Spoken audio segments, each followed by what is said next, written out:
Beacon Hill, near Shepton Mallet, is one of the few prehistoric sites to have a society devoted entirely to it. It's a prehistoric complex of tumuli and a low circular earthwork containing a Bronze Age tumulus and a standing stone.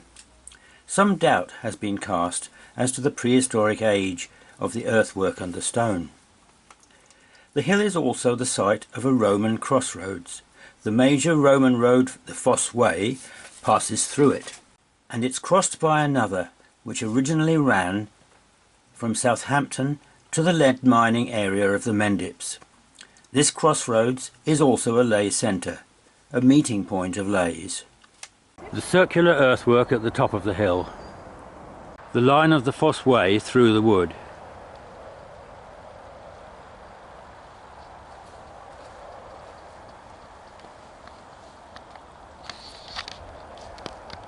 The standing stone at the centre of the circular earthwork.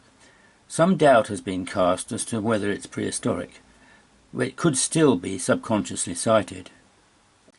The tumulus within the circular earthwork is Bronze Age, and when it was excavated was found to have an urn with the cremated remains of a teenage girl. The urn was reassembled and displayed as a temporary exhibition in Wells Museum. The remains were reburied in the tumulus in a replica urn with pagan ceremony.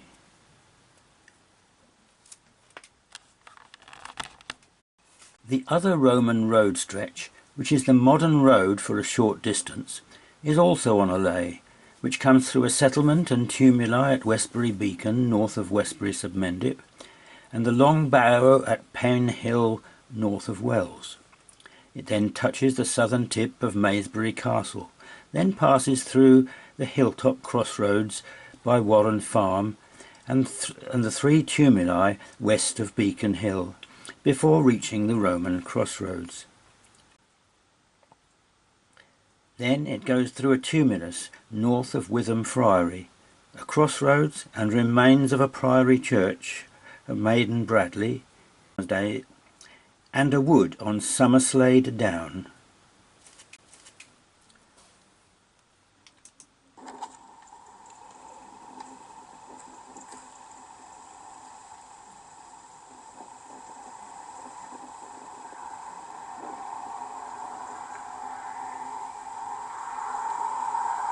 An east-west equinox lay to the Roman crossroads lay centre goes through Wells Cathedral. It comes from a multi-junction at Wookey Church, in a valley site next to the River Axe. There was an earlier bishop's palace here, in a field adjoining it. It then goes through the Cathedral Lay Centre and onto the important site of Beacon Hill, on the Fosse Way near Shepton Mallet, touching the edge of the circular earthwork there. The tumulus there was excavated in 2009 and contained the cremated remains of a young woman aged about 18 who died about 1600 BC. They were then reburied with pagan ceremony. The line continues to Downhead Church, then a crossroads in Warminster to Cradle Hill there, which was a centre for UFO activity in the 1960s. The lay goes through the north tower of the cathedral and the north porch, where there are some very unusual sculptures of dragons, which have dragons' bodies but human heads. The ledges all issue from the creatures' mouths, like green man fronds. The dragons bear a distinct resemblance to those on the front cover of The Spine of Albion by Gary Biltcliffe and Carolyn Hoare, representing energy currents.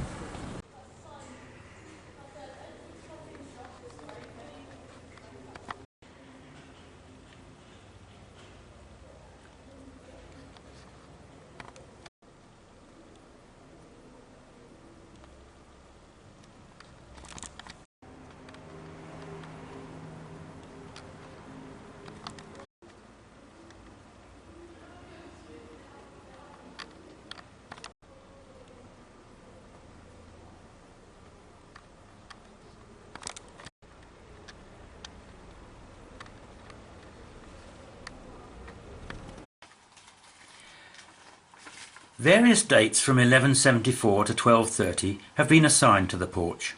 This is the time of Bishop Jocelyn, a local man and also one of the bishops with King John at Runnymede when he sealed the Magna Carta. The cathedral's spectacular west front was built in his time. His crozier, depicting St. Michael spearing a dragon, is on display in the cathedral library. A note added to Higden's Polychronicon describes the legend that he killed a dragon in his park near Wells. Four-legged, winged, and with a face like a man's, it was said to have been deadly, but Jocelyn, dismissing his followers, attacked it single-handed and cut off its head. This version of Polychronicon is now in Eton College Library. A geophysics resistivity scan was done on the Cathedral Green in 2014. Ground resistance is higher where there are stones, giving a lighter tone, and lower where there is deep soil. Several archaeologists had suggested that there may be a Roman road crossing the green, and the geophysics revealed a lighter linear feature pointing to the North Tower and aligning with St Andrew's Street and St Thomas's Street. In other words, aligned with the St Cuthbert's Lay. The road dowses at 6 paces and the lay 10. In addition to this, there is a circular feature on the plan, composed of spots of high resistivity stones. Could it be a buried stone circle on the Cathedral Green? Beacon Hill Equinoctial Lay could touch the edge of this hypothetical stone circle. Another lay, through the Roman Crossroads Centre, goes through a seemingly subconsciously sighted modern stone circle at Shepton Mallet. See the video The Townsend Stone Circle at Shepton Mallet on this channel. This comes from Butley Cross, a crossroads with a wayside cross. As the First World War ended, it was decided in Butley that the wayside cross on Butley Hill should be made into a war memorial. It was restored to about 20 feet high, and on the stem a figure of St Leonard, the patron saint of Butley, was placed, and a figure of Christ on the top of the cross. It continues to touch the eastern edge of Park Wood. Paul Jenkins writes on his website, Map of the Ancient Landscape Around Glastonbury, something which might appeal to those who believe in the Glastonbury zodiac. Park Wood, near Butley, is the centre or hub of this mystical zodiac. It forms what might be perceived as the giant head of a dragon or serpent, and legends of snakes abound in Butley. Mary Kane, in her book The Glastonbury Zodiac, writes of a legend where every year a knight in shining armour cuts the head off a snake, but she may have been referring to Butley Wood and not Park Wood. Personally, I think she meant the latter, with its situation at the centre of the zodiac. The line continues through St Dunstan's Church, Boltonsborough, which was built in the 15th century. This is also within the Somerset zodiac, or Temple of the Stars, found by Catherine Maltwood. From here it goes through Worthy Farm, where the Glastonbury Festival has been held for many years. Whether it goes through the pyramid stage is not certain, though it seems likely that would be subconsciously sighted. Researcher John Michel was here in 1971, before going on to the first lay hunters' moot in Hereford, called in the press Mystic's Picnic.